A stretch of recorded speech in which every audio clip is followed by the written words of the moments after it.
काला साया। यूं तो बनारस घाट अपनी खूबसूरती के लिए बहुत प्रचलित है, पर घाट के किनारे कई राज लिए बैठे हैं। ये कहानी शुरू होती है बनारस के घाट के पास बने ममता निवास से, जहां प्रिया लाल जोड़े में ममता के घर उसकी बहू बनकर आती है। आओ आओ बहू, घर को अपने पैरों से पवित्र करो। ममता घर की दहलीज पार कर ही रही होती है कि अचानक एक बहुत गंदी सी बास पूरे घर में फैल जाती है।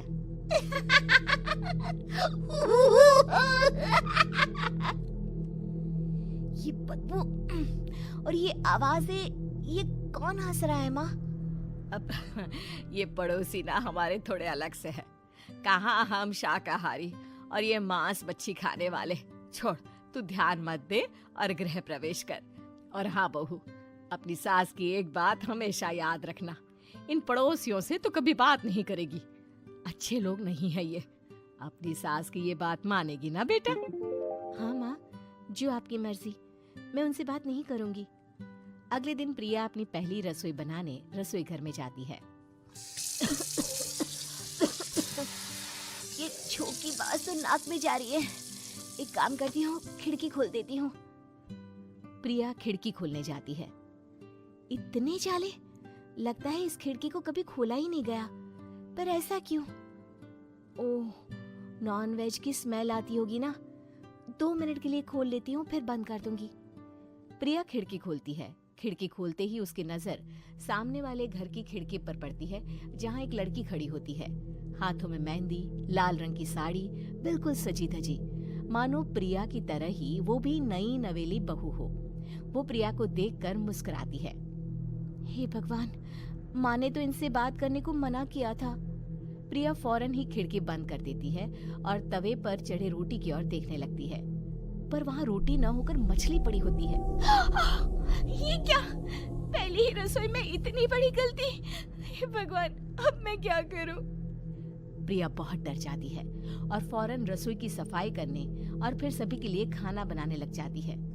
जब वो सबको खाना परोसती है, सब तो ठीक है, मैं बेकार में चिंता कर रही थी।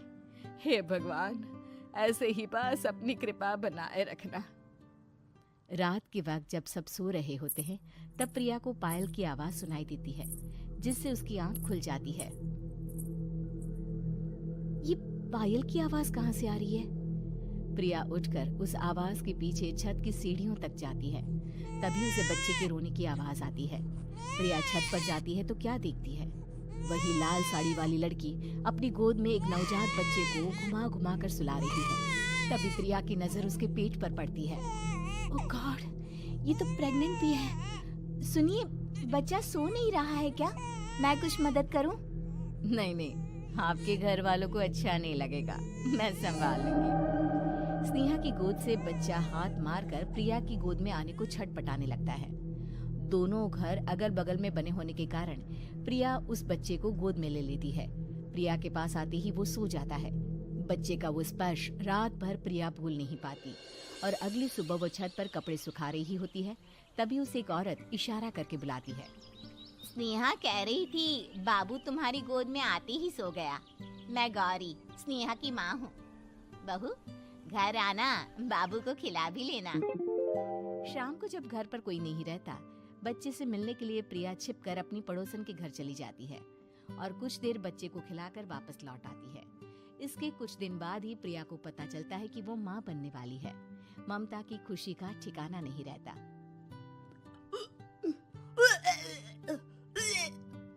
माँ जी, पता नहीं क्यों उल्टी आ रही है। प्रिया भागती हुई वॉशरूम में जाती है तो हरे और लाल रंग की उल्टी करती है। उस उल्टी में से कीड़े निकलते हैं। ये क्या? खून और ये कीड़े! माँ! माँ! प्रिया की आवाज सुनकर ममता दौड़ कर आती है, पर बेसिन में कुछ नहीं होता। प्रिया हक्की बक्की रह जाती है। ये सब क्या हो रहा है?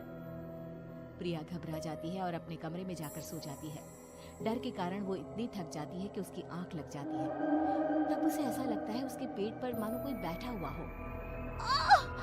कौन हो? प्रिया के पेट पर एक 5 महीने की बच्ची बैठी हुई थी, जो बुरी तरह जली हुई थी।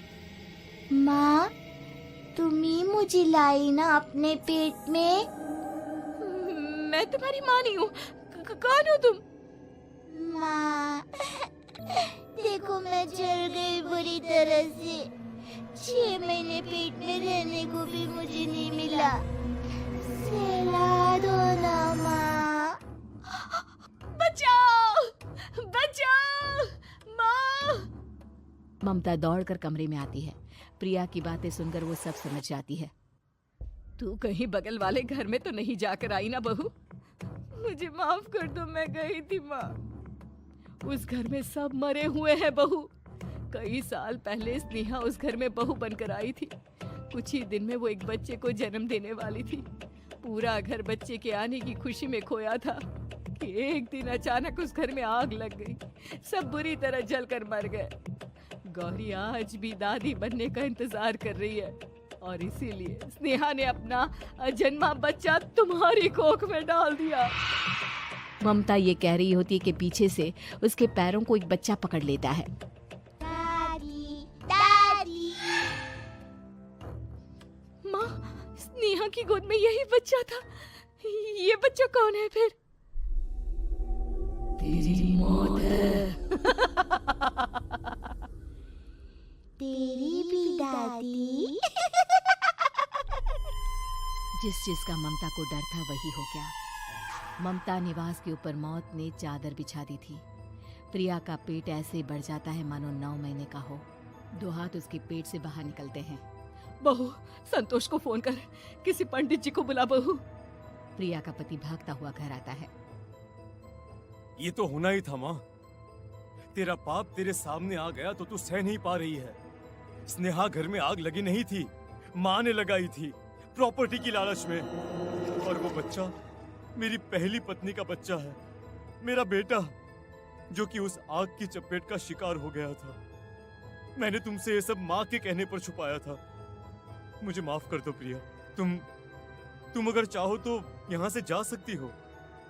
मैं तुम्हें किसी भी बंधन में रखना नहीं चाहता। मेरी शादी हुई है आपसे, मैं आपको छोड़ नहीं सकती, पर उससे पहले हमें स्नेहा, उसकी माँ और बच्चे की आत्मा की शांति करवानी होगी। संतोष और ममता गौरी के घर जाते हैं। अंदर सब कुछ जला हुआ होता है। जमीन पर जली हुई लाशें बिखरी हुई थी। ममता रो रो कर अपनी करने की माफी गौरी से मांगती है।